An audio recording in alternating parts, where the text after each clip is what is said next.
देखो जितना भी हैजार्ड था, ठीक है, सब पढ़ा दिए। आज लास्ट बचा हुआ फायर हैजार्ड, ठीक है। इसको पढ़ाना चाहिए तो पहले ही, लेकिन बताया था ये थोड़ा बड़ा है, इसलिए इसको क्या किया लास्ट में। इसको हमको लगता है 3-4 लेक्चर लगेगा कंप्लीट करने में, ठीक है, क्योंकि इसमें इससे बहुत सारा क्वेश्चन भी बनता है। सबसे कॉमन हैजार्ड, ठीक है ना, जो सबसे नुकसानदायक भी होता है, ठीक है। तो फायर हैजार्ड पढ़ रहे हैं, ये हमको लगता है 5वां नंबर पर था, हम जो लिखाए थे सीक्वेंस जो लिखाए थे, ठीक है ना। ये है कि इसको लास्ट में पढ़ा रहे हैं, ठीक है, तो अपना नंबरिंग कर लेना जो भी है, ठीक है। अब हैजार्ड इस हमें बता दिए थे कि वहीं सब कि लैब में कोई भी क्या रहता है, वस्तु रखा हुआ है, मटेरियल रखा हुआ है, केमिकल रखा हुआ है, जो तुमको हार्म कर रहा है या इन्वायरमेंट को हार्म कर रहा है, ठीक है, पोल्यूट कर रहा है या जो भी पॉल्यूशन फैला रहा है, ठीक है, तो उसको हैजार्ड के कैटेगरी में रख देते हैं। उसके बहुत सारा टाइप्स ऑफ या कैटेगरीज ऑफ हैजार्ड बताए थे, जिसमें केमिकल हैजार्ड सबसे पहला था। दूसरा क्या था, hazard from volatile compressed gases था। उसके बाद था एक्सप्लोजिव था। उसके बाद रेडियो फायर हैजार्ड था, इलेक्ट्रिकल हैजार्ड था, बायोलॉजिकल हैजार्ड था और रेडियोलॉजिकल हैजार्ड था। सब कुछ पढ़ा दिए। बायोलॉजिकल हैजार्ड कल पढ़ाए थे, ठीक है। रेडियोलॉजिकल हैजार्ड में बता दिया रेडिएशन इस सबसे बच कराना है, ठीक है, म्यूटेशन वगैरह करा देगा, डोसीमीटर पहन कर रहना है, ठीक है। उसके बाद क्या बताया था, बायोलॉजिकल हैजार्ड में बताएं कि HIV और एड्स वगैरह क्या होता है, हेपेटाइटिस बी का इन्फेक्शन बहुत कॉमन है, ठीक है। तो इस सब से बचने के लिए क्या करना है, बहुत सारा प्रिकॉशन, ठीक है, ग्लव्स मास्क वगैरह सब, इन्फेक्शियस मटेरियल या कोई भी स्पेसिमेन आएगा उसको छूछा नहीं करना है, ठीक है। आज किसका बारी है, फायर हैजार्ड का, ठीक है। आज हम लोग क्या पढ़ रहे हैं, फायर हैजार्ड, ठीक है। फायर हैजार्ड पहले होता क्या है, ठीक है। उसके बाद इसमें पढ़ेंगे हम लोग फायर एक्सटिंग्विशर्स के बारे में, ठीक है। उसके बाद डिफरेंट तुम लोग को बताए थे कि जो लेबोरेटरी का जो मैनेज करता है, जो गाइडलाइन बहुत सारा आता है, ठीक है। तो ऐसा ही फायर का बहुत सारा इंस्टीट्यूशन वो क्या है, गाइडलाइन जारी किया है, ठीक है। इसको ऐसे करना है, ये फायर एक्सटिंग्विशर होना चाहिए। Different types of fire extinguisher को भी सब क्या करा है, कैटेगराइज में बांटा है। बहुत सारा फायर है, उसको अलग अलग तरीका से बांटा गया है, ठीक है ना, क्योंकि आग बहुत तरह से लगता है, ठीक है। किचन में लग सकता है, तुमको पेट्रोल पंप पे लग सकता है, रोड पे लग सकता है, पेपर में लग सकता है, दुकान में लग सकता है, किचन में लग सकता है, समझ में आ रहा है। तो सब में अलग अलग तरीका का, जैसे मानो कि कंप्यूटर में आग लग गया, मोबाइल में आग लग गया, तो सब में अलग अलग टाइप का फायर एक्सटिंग्विशर यूज किया जाता है, ठीक है। अभी तक तुम लोग को जहाँ तक कि पता होगा, हमको लगता है कि सब फायर एक्सटिंग्विशर एक है, कुछ भी हुआ ले जाके उसको क्या करे, पुट ऑन कर दो, ठीक है, आग बुझ जाएगा, यही ना समझता है। लेकिन ऐसा नहीं है, बहुत सारा ऐसा ऐसा फायर एक्सटिंग्विशर है कि तुमको बढ़िया से, ठीक है। तो क्या होता है कि बहुत सारे जो फायर एक्सटिंग्विशर होता है, ठीक है, सब अलग अलग जगह पे अलग अलग टाइप्स ऑफ फायर एक्सटिंग्विशर को यूज किया जाता है, ठीक है। तो वहीं हम यहाँ पे फिर लिखे हुए हैं, ठीक है, कि कौन सा फायर एक्सटिंग्विशर कहाँ पे हम लोग यूज करते हैं। फिर उसके बाद फिर आएगा कि आग जो लगता है, ठीक है, जैसे किचन में आग लगा, उसके बाद मानो कि पेट्रोल पंप पे आग लगता है, रोड पे आग लग गया, कार में आग लग गया, ठीक है, किचन में लग गया, घर में लग गया, मोबाइल में लग गया, लैपटॉप में, समझा। सबको अलग अलग तरीका से क्या हुआ, ग्रुप में कैटेगराइज किया गया, ठीक है। तो उसके बारे में भी पढ़ेंगे, वो सब भी तुम लोग के एग्जाम में आया था, ठीक है। पिछला ईयर हमको लगता है 2-3 क्वेश्चन ही सबसे आया था कि किस फायर को किस कैटेगरी में रखा हुआ है, ठीक है। तो इसको भी क्या करेंगे, हम लोग स्टडी करेंगे, तो वो सब कल पढ़ेंगे, ठीक है। आज देखो हम लोग स्टार्ट कर रहे हैं कि जो फायर होता है सबसे कॉमन हैजार्ड है और सबसे सीरियस हैजार्ड भी है, ठीक है। मतलब तुमको जला सकता है, नुकसान बहुत अच्छे तरीके से पहुंचाता है। देखते हो लैब वैब सब जल जाता है, घर और में लगा घर सब जल गया, पेट्रोल पंप में लगा पूरा पेट्रोल पंप खत्म हो गया, समझ में आ रहा है। तो नुकसानदायक बहुत ज़्यादा है, ठीक है। और किसी को लग गया तो क्या होगा, उसका जान से भी हाथ धो बैठेगा, ठीक है। तो इसलिए उसको क्या है, सबसे कॉमन है। बात बात पे देखता है कहीं भी आग लग जाता है, कोई भी लैब में शॉर्ट सर्किट हो जाता है, तो कुछ हो जाता है, कुछ हो जाता है, समझ में आ रहा है। तो इसको क्या है, सबसे कॉमन और सीरियस हैजार्ड में रखा गया है, ठीक है, in the lab. So there should be proper training to minimise an accidental fire. इसलिए क्या होता है कि फायर अब क्या है, बहुत कॉमन है लैब में, ठीक है। इलेक्ट्रिसिटी के लग सकता है, कोई केमिकल यूज कर रहा है तब लग सकता है, लैपटॉप वैपटॉप पे उस पर लग सकता है, समझ में आ रहा है। तो बहुत सारा तरीका है, या मानो कि बुनसन बर्नर जला रहा है उससे हो सकता है, कॉम्प्रेस्ड गैसेस फटा उससे लग सकता है, ठीक है। तो तुमको लैब में क्या है, फायर सबसे कॉमन हैजार्ड है, ठीक है। और सबसे ज़्यादा क्या है, खतरनाक भी है, सीरियस भी है, ठीक है। तो इसको मिनिमाइज करने के लिए, जैसे आग कहीं लगा तुरंत उसको बुझा दे, ठीक है। तो इसको बुझाने के लिए क्या करना चाहिए तुमको, अच्छे से बताओ क्या होना चाहिए, ट्रेंड होना चाहिए, ठीक है ना। कि जैसे कम लगा हुआ है तो कम में उसको बुझाया जा सकता है, लेकिन एक बार फैलने लगेगा तो क्या होगा, मुश्किल हो जाएगा। समझ में आ रहा है। तो जैसे ही कम हो, ठीक है, जिस समय क्या है लैब में स्टार्ट हुआ, मानो कि आग कुछ में पकड़ा, तुरंत जाकर उसको बुझा दे। तो उसके लिए तुमको वेल ट्रेंड होना चाहिए, ठीक है, कि कहाँ पे फायर एक्सटिंग्विशर है, उसको कैसे चलाया जाता है, ठीक है ना, यूज करने आना चाहिए, ठीक है ना। तो उसको कैसे यूज करेंगे और उसको क्या करेंगे, फायर को बुझा देंगे, पुट ऑफ कर देंगे। समझ में आ रहा है। तो ये सब तुमको प्रॉपर ट्रेनिंग इसका होना चाहिए, ठीक है ना। तो वही बोल रहा है कि फायर क्या है, लैब में सबसे कॉमन और मोस्ट सीरियस हैजार्ड है, जिसके कारण हम लोग को इसको मिनिमाइज, ठीक है ना, जैसे ही आग लगा तो इसको कम करना या बुझाने का तरीका पता होना चाहिए तुमको, ट्रेंड होना चाहिए इसमें, ठीक है। तो इससे क्या होगा कि जो भी एक्सीडेंटल फायर और मानो कि किसी भी तरह से लग जा रहा है, ठीक है ना, तो उसको तुमको बुझाने आना चाहिए, ठीक है। उसमें तुमको क्या होना चाहिए, ट्रेंड होना चाहिए। दूसरा क्या है कि every laboratory should have the necessary equipment to put out fire, ठीक है। बता रहा है कि तुम्हारे लैब में, ठीक है, आग बुझाने के लिए क्या होना चाहिए, प्रॉपर इक्विपमेंट सब होना चाहिए, ठीक है ना। अब जैसे आग लग रहा है तो तुमको बालू वालू बहुत जगह रखा हुआ रहता है, मानो तो लैब में नहीं, खैर मतलब बाहर बता रहे हैं, ठीक है। तो देखेगा कि बहुत सारा पेट्रोल पंप ये सब क्या होता है, बाल्टी में बालू बालू भर के रखा हुआ रहता है ना। लैब में तुमको फायर एक्सटिंग्विशर हर एक डोर स्टेप पे रखा हुआ होना चाहिए। समझ में आ रहा है। तो मानो कि आग लग गया, तुमको बुझाने भी आता है, पता चला इक्विपमेंट नहीं है, कैसे बुझाओगे। समझ में आ रहा है। तुमको आग बुझाने के साथ साथ ट्रेंड तो होना चाहिए, उसके साथ साथ तुमको इक्विपमेंट भी चाहिए कि आग बुझाने का तरीका पता होना चाहिए, और आग जिस इक्विपमेंट से बुझाया जाएगा, जैसे फायर एक्सटिंग्विशर, वो भी क्या होगा, अवेलेबल रहना चाहिए, ठीक है। तो वहीं लिख रहा है कि जितना भी लेबोरेटरी है उसमें क्या चाहिए, नेसेसरी इक्विपमेंट, जितना भी इक्विपमेंट जो फायर को बुझा दे, क्या कर दे, फायर को पुट आउट कर दे, ठीक है ना, उसको बुझा दे, उसको क्या करना चाहिए, वो सब इक्विपमेंट लैब में प्रेजेंट होना चाहिए। समझ में आ रहा है। उसके बाद क्या है कि basic preparation to deal with the fire emergency include. अब बोल रहा है कि क्या क्या इमरजेंसी, जब भी आग लगता है तो उस केस में इमरजेंसी में कौन कौन सा हम लोग क्या नाम है, प्रिपरेशन करते हैं, क्या क्या तैयारी करते हैं। जैसे मानो आग लग गया तो कुछ ऐसा नहीं ना कि जाके तुरंत फायर एक्सटिंग्विशर ये सब ला के तो कर दिया, मानो कि थोड़ा बहुत ठीक ठाक लग गया, तो सबसे पहले क्या करना, अपना जो भी सेफ्टी शावर है, ठीक है, या सेफ्टी इक्विपमेंट हमको पहनना, वो सब क्या करना, तुरंत क्या करना है कि पहन लेना, ठीक है ना। मतलब ज़्यादा जहाँ पे आग लगा हुआ, ऐसा नहीं कि पता चला गया तुम अपने हाथों जला लिया। समझ में आ रहा है। तो वही लिख रहा है कि basic preparation to deal with fire emergency include safety showers, ठीक है। देखेगा कि बड़ा बड़ा हॉस्पिटल इस सब में क्या होता है, सेफ्टी शावर आता है, ठीक है ना। आग लगा तो उसको ऑन कर देगा तो पानी वानी क्या होता है, सब गिरने लगा, ठीक है ना, मतलब उसको बुझाया जा सकता है, उसी को बोलते हैं सेफ्टी शावर, ठीक है ना। मोटा मोटा पाइप रेड देखना बहुत जगह मॉल वॉल में भी सब लगा रहता है ना, उसी को क्या बोलते हैं, सेफ्टी शावर है, ठीक है। तो जब भी आग किसके लिए रखा रहता है, आग के लिए, ठीक है ना। ये आग उग लगाएगा तो क्या करेंगे, तुरंत उसको ऑन कर देंगे। फायर एक्सटिंग्विशर आता है लेकिन सेफ्टी शावर, क्योंकि मानो कि अब 10 ताला बिल्डिंग है, 7 ताला, बहुत बड़ा बिल्डिंग है, समझ में आ रहा है, तो आग लगेगा तो ज़्यादा नुकसान होगा, ठीक है। तो उसके लिए क्या करना है बताओ, safety shower and other safety equipment which should be easily accessible. उसके बाद उसके साथ साथ फायर एक्सटिंग्विशर होना चाहिए, ठीक है ना। उसके बाद और भी कुछ बुझाने वाला, मानो कि बालू वालू है तो वो सब भी रखना चाहिए, ठीक है ना। मतलब सब जगह पर अलग अलग इंस्ट्रूमेंट रखा रहता है, अलग अलग मटेरियल आग बुझाने के लिए, और इजिली एक्सेसिबल है। ये नहीं कि पता चले कि फायर एक्सटिंग्विशर को रख दिया छज्जा पर, समझ में आ रहा है, कि पता चला आग लग रहा है, उसको खोजाई में आधा घंटा लग गया, ठीक है।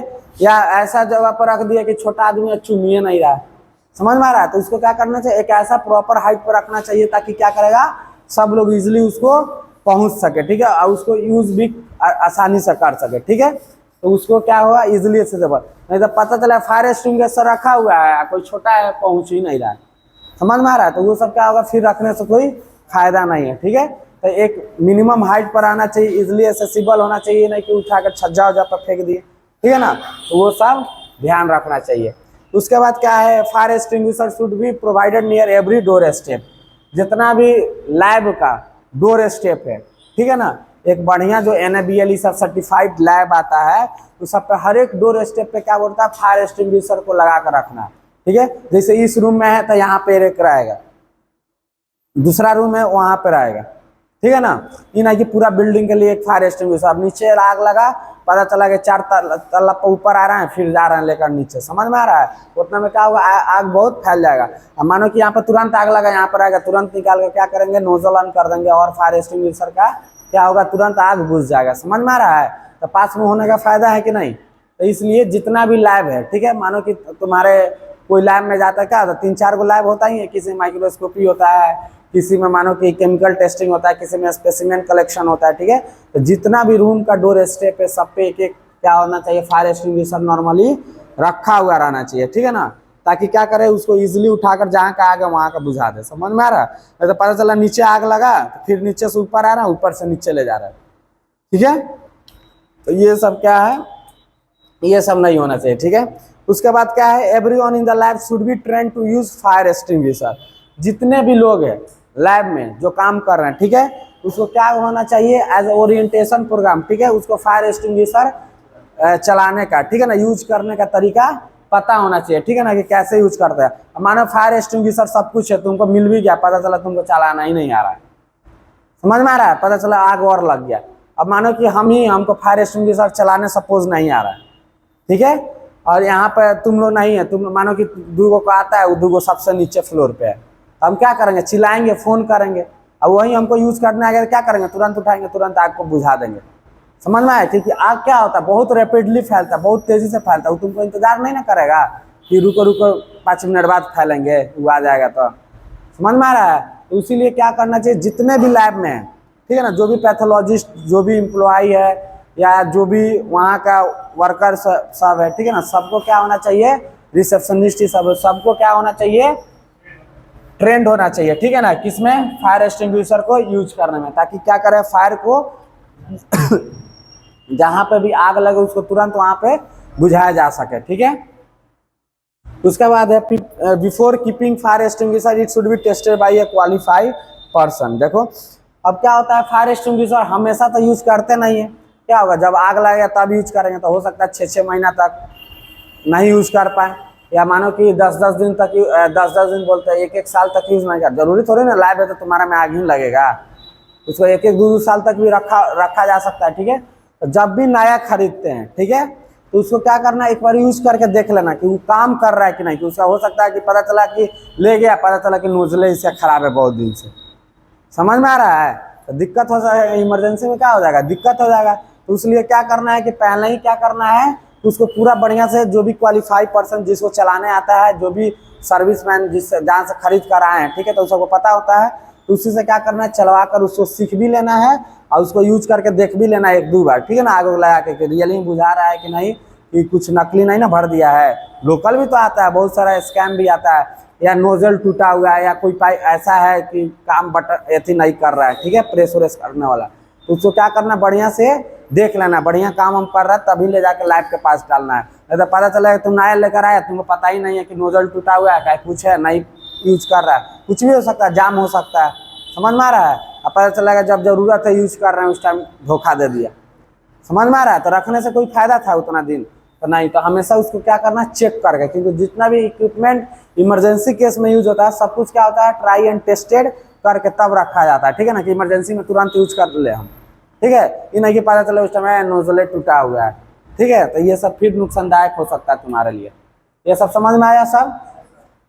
उसके बाद बोले कि कैटेगराइजेशन ऑफ फायर एक्सटिंग्विशर होता है, ठीक है, एक ही फायर एक्सटिंग्विशर को सब जगह यूज नहीं किया जाता, बहुत सारा टाइप्स ऑफ फायर एक्सटिंग्विशर आगे चल के पढ़ाएंगे, ठीक है, वो बताएंगे कि अलग अलग जगह पर अलग अलग टाइप्स का फायर एक्सटिंग्विशर सब हम लोग यूज करते हैं, ठीक है। जैसे एक इंस्टीट्यूशन है जो नेशनल फायर प्रोटेक्शन एसोसिएशन का, क्या है, नेशनल फायर प्रोटेक्शन एसोसिएशन, जिसको NFPA भी बोला जाता है। क्या बोला जाता है, NFPA क्या बोला जाता है, ठीक है ना, US में है।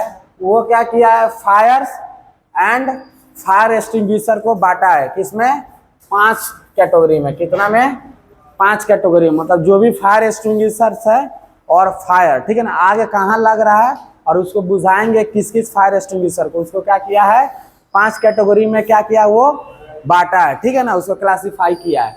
उसमें क्लास ए है, क्या है क्लास ए। तो क्लास ए में क्या वो रखा है किसको कि fire extinguishers are used for trash wood and paper. क्या होता है जो कचरा उचड़ा में क्या होता है, मानो कि आग लग गया, ठीक है, या मानो कि किसी लकड़ी वकड़ी में क्या हुआ आग लग गया, या पेपर में आग लग गया, ठीक है, तो सब के लिए क्लास ए टाइप का क्या करना है फायर एक्सटिंग्विशर यूज करना है। समझ में आया? तो ये हमेशा याद करना है कि जो कैटेगरी ए है क्लास 1 है उसमें क्या करना है, जो फायर एक्सटिंग्विशर यूज होता है वो किसके लिए यूज किया जाता है, बहुत सारा ट्रैशेस के लिए, वुड के लिए और पेपर के लिए। समझ में आया? जो क्लास बी है, कौन है क्लास बी, ठीक है, तो जितना भी फ्लेमेबल, ठीक है, एंड कंबस्टिबल लिक्विड है, ठीक है, जैसे मानो गैसोलाइन जहाँ से गैस वैस जाता है, किरोसिन, पेट्रोल वगैरह, ठीक है, या जो ऑर्गेनिक सॉल्वेंट हम लोग यूज करते हैं लैब में जो जलनशील होता है। समझ में आया?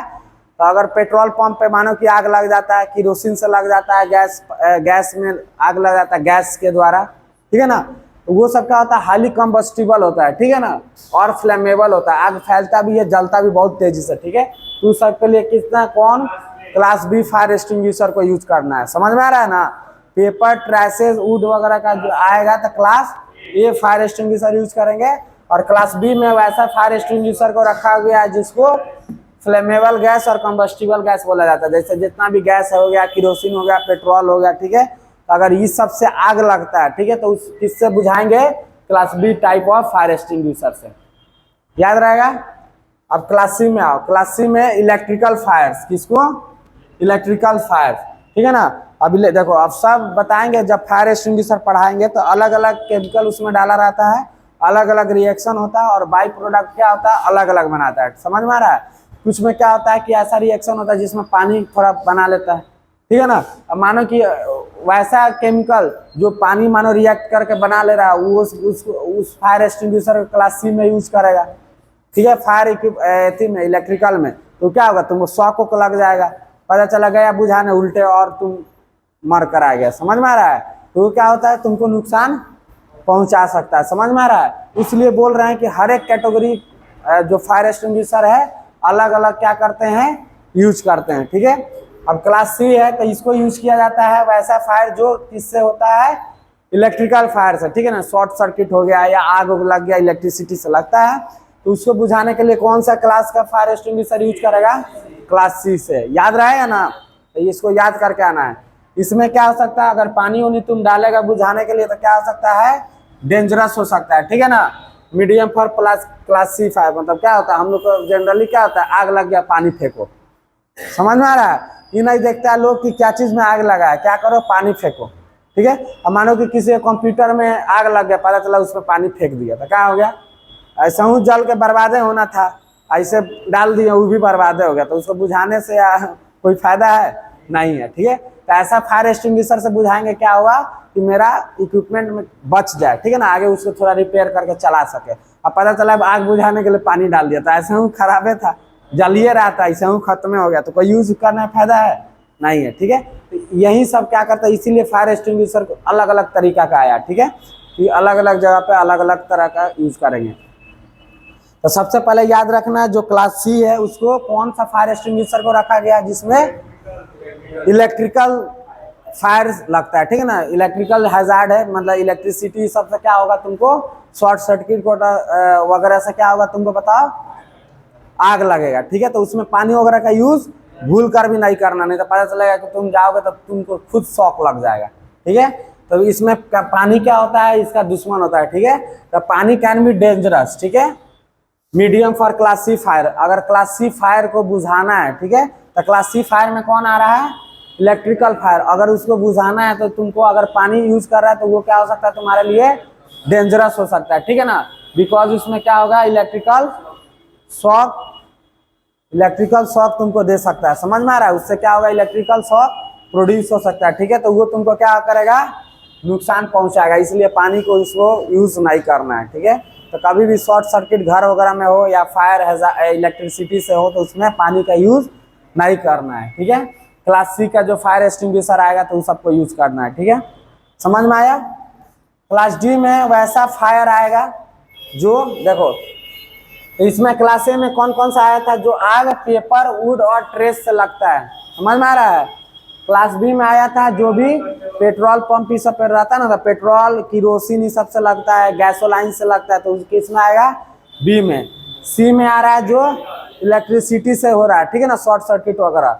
क्लास डी में आएगा जो कंबस्टिबल मेटल है, बहुत सारा मेटल जो होता है क्या होता है, जलता है, उससे भी हैजार्ड हो सकता है, फायर हो आग लग सकता है, ठीक है ना।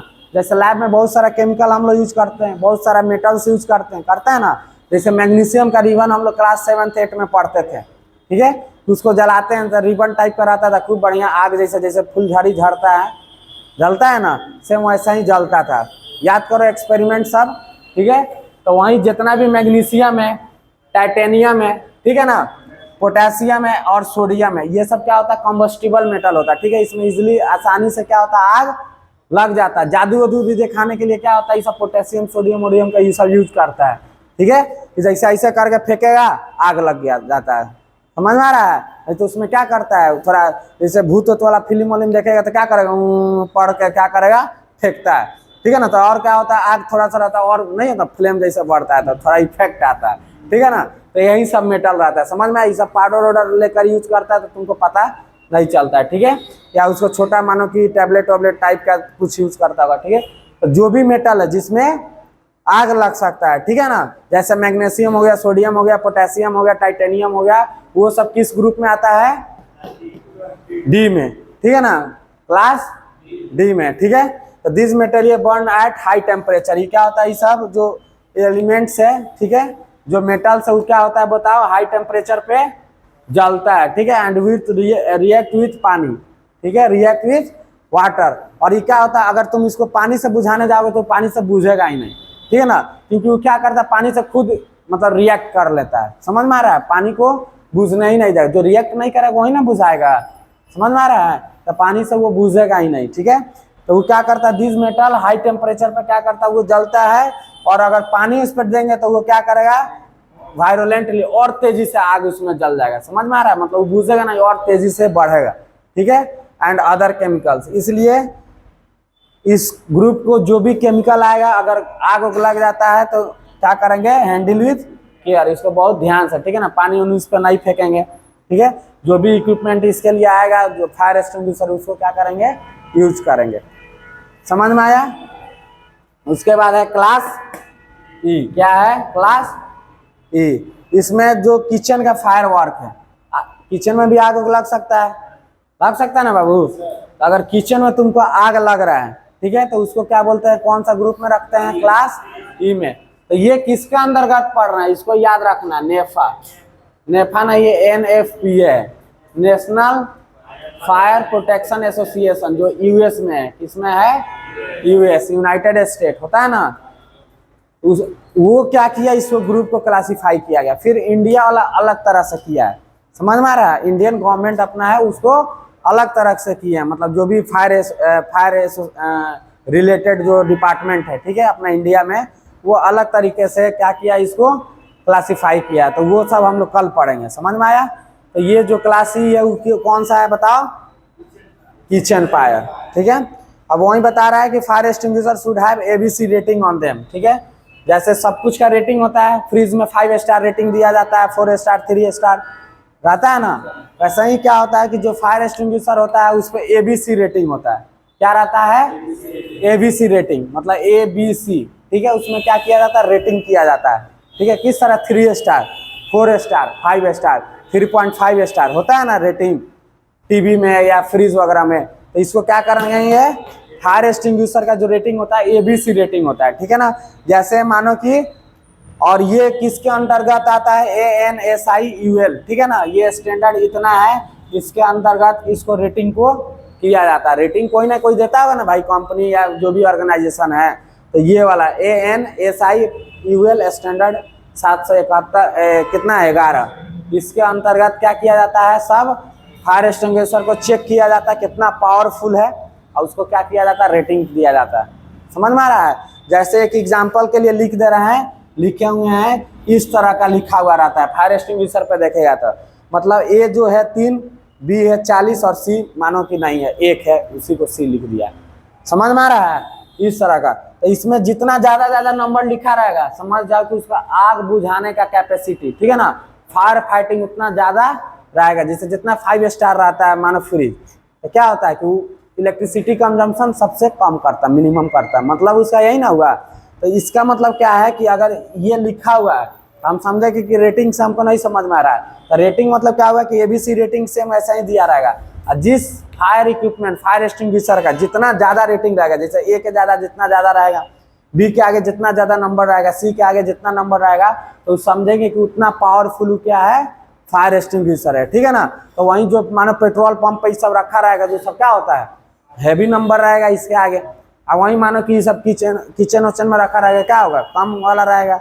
या मानो कि वुड ट्रेस व्रेस उसको क्या करना है कि छोटा मोटा है, ठीक है ना, छोटा सा ये फायर एक्सटिंग्विशर, उसमें क्या होगा रेटिंग कम होगा, ठीक है ना। तो ये तुमको पावरफुल दिखा रहा है कि वो फायर एक्सटिंग्विशर कितना पावरफुल है, ठीक है ना। तो जो जितना पावरफुल रहेगा उतना बड़का आग को क्या करेगा, बुझा देगा। समझ में आ रहा है? तो ये समझ में आया? तो वही लिख रहा है कि हायर नंबर, ठीक है ना, ये नंबर है, जितना ज्यादा नंबर आएगा ए के आगे, बी के आगे, सी के आगे, मतलब क्या हो गया कि उसका जो फायर फाइटिंग पावर है वो क्या है, ज्यादा है, उसका फायर फाइटिंग पावर ज्यादा है, ठीक है। तो ये देखो अब एक बार हम समराइज करते हैं, ठीक है। तुमको बताएं क्या चीज की फायर क्या होता है, सबसे कॉमन और सबसे सीरियस क्या है, हैजार्ड है, ठीक है। ये बहुत सारे मीडियम से क्या होता है हमारे लैब में हो सकता है, जैसे मानो इलेक्ट्रिसिटी से हो सकता है, कोई केमिकल से आग लग सकता है, कोई मेटल से आग लग सकता है, ठीक है, कोई गैसेस से आग लग सकता है, इलेक्ट्रिसिटी बता दिए, ठीक है। तो इस सब के द्वारा क्या हो सकता है, आग लग सकता है, ठीक है। तो क्या होना चाहिए, जो भी फायर इक्विपमेंट होना चाहिए हर एक लैब में होना चाहिए, ताकि कभी भी आग लगे तो उसको इजीली बुझाया जा सकता है। समझ में आ रहा है? हर एक डोर स्टेप पे एक फायर एक्सटिंग्विशर होना चाहिए। जो भी फायर इक्विपमेंट है, मतलब आग बुझाने में जो काम कर रहा है, उसको क्या होना चाहिए, इजी टू एक्सेस होना चाहिए, मतलब उसको यूज करना इजी होना चाहिए।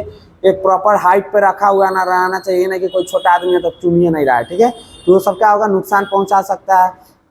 जितना भी एम्प्लॉय लैब में काम कर रहा है सबको यूज करने भी आना चाहिए, कैसे यूज किया जाता है, ठीक है। उसके बाद क्या होना चाहिए कि रखने से पहले क्या करना है कि हमेशा क्वालिफाई, ठीक है ना, जो भी उसका जो पर्सन क्वालिफाइड ट्रेंड आदमी है, ठीक है, उससे क्या करना, यूज करवा कर देख लेना और सीख कर तब उसको रखना है, कि ऐसा नहीं कि इमरजेंसी में काम नहीं करे, ठीक है ना। पता चला नोजल ब्लॉक या कुछ ब्लॉक है। समझ में आया ये? उसके बाद बताएं कि नेशनल फायर प्रोटेक्शन एसोसिएशन है यूएस का, वो क्या किया, फायर, ठीक है ना, आग और आग बुझाने का जो फायर एक्सटिंग्विशर है उसको क्या किया, 5 टाइप में कैटेगराइज किया गया। ग्रुप ए दिया, क्लास ए में रखा है ऐसा फायर एक्सटिंग्विशर जिसको यूज किया जाता है, या ऐसा आग जो वुड, पेपर या ट्रेसेस में लगता है, ठीक है। तो उसको बुझाने के लिए क्लास ए का फायर एक्सटिंग्विशर भी यूज करेंगे, और उस आग को भी किस में रहेंगे, क्लास ए में। क्लास बी का जो आया, तो क्लास बी में जो भी फ्लेमेबल गैसेज है या कम्बेस्टिबल गैसेज है, ठीक है। जैसे बताएं कि जो गैस से आग लग जाता है, गैस से लगता है ना, कंप्रेस्ड गैसेज से, किरोसिन से, पेट्रोल, इस सब से, इसको किसको कैटेगरी में रखा गया, क्लास बी में। समझ में आया? तो उसको बुझाने के लिए क्या करना है बताओ, ये और लैब में क्या होता है, बहुत सारा हम लोग सॉल्वेंट रखा रहते हैं, ठीक है ना, केमिकल रखे रहते हैं, उसमें भी क्या होता है, इजिली आग पकड़ सकता है, ठीक है। तो उस सबको रखा गया क्लास बी में, ठीक है। उसके बाद है क्लास सी। क्लास सी में बताएं कि तुम्हारे लैब में जितना भी इलेक्ट्रिसिटी से अगर मानो आग लग जाता है, ठीक है, शॉर्ट सर्किट हो जाता है या किसी भी माध्यम से, ठीक है ना, तो वो किस में चला गया, क्लास सी में। तो वैसा आग इस सबको क्या करना, हमको कभी भी पानी से नहीं बुझाना है, ठीक है ना, नहीं तो क्या होगा, शॉक तुमको दे सकता है, ठीक है ना, शॉक दे देगा तो फिर तुमको नुकसान होगा, आदमी मर भी सकता है, ठीक है। जो क्लास डी है, क्लास डी वाला को रखा गया है कंबस्टिबल मेटल्स में। अब लैब में हम लोग बहुत सारा मेटल्स रखते हैं, जैसे सोडियम, पोटेशियम, सब रखते हैं ना बायोकेमिस्ट्री लैब में, ठीक है। बहुत सारा केमिकल है, मैग्नीशियम, टाइटेनियम, तो ये सब क्या होता है, बताया था कि रिबन मैग्नीशियम का रिबन बना था, ठीक है। वो क्या होता है, फुलझड़ी जैसा नहीं होता है, स्पार्क जैसे जलता है, ठीक है। ये सब 7-8 में हम लोग पढ़े थे, ठीक है। तो ये सब क्या होता है, जो मेटल से ये क्या होता है, इजिली कंबस्टिबल होता है, ठीक है ना। अब बहुत ज्यादा हीट भी मतलब बहुत तेजी से जलता है, ठीक है। तो इसको क्या करते हैं बताओ, अगर पानी इसको देंगे तो क्या होगा, बहुत वायलेंटली उससे के साथ रिएक्ट होगा और आग फैला सकता है, समझ में आया। तो इस पर भी क्या करना है, पानी वानी नहीं फेंकना है, ठीक है ना, उसको आग बुझाने के लिए। और इस सब केमिकल का क्या करना है, हैंडल विथ केयर, बहुत ध्यान से रखना है, ठीक है। जो भी क्लास ई है, क्लास ई में रखे हम किसको, वैसा फायर जो किचन में लग रहा है, ठीक है।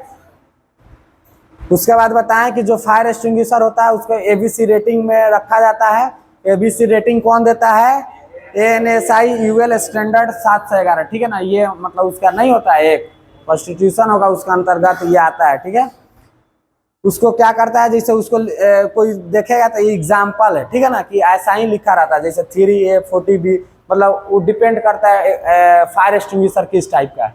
हेवी वाला रहेगा तो बताओ ज़्यादा नंबर आएगा, ठीक है। और मानो कि कम पावर का रहेगा तो उसमें क्या करेंगे, कम डालेंगे, समझ में आ रहा है ना। तो ये डिपेंड करता है अकॉर्डिंग टू फायर एक्सटिंग्विशर। और ये हाई नंबर अगर आएगा तो उसका मतलब क्या बता रहा है वो, कि जो फायर फाइटिंग है उसका क्या है, पावर ज़्यादा है, समझ में आ रहा है। फायर फाइटिंग पावर क्या है, ज़्यादा है, तो वहीं इसको दर्शाता है, समझ में आया। तो यही है, ठीक है। तो कल इसको पढ़ लेना और याद करके आना।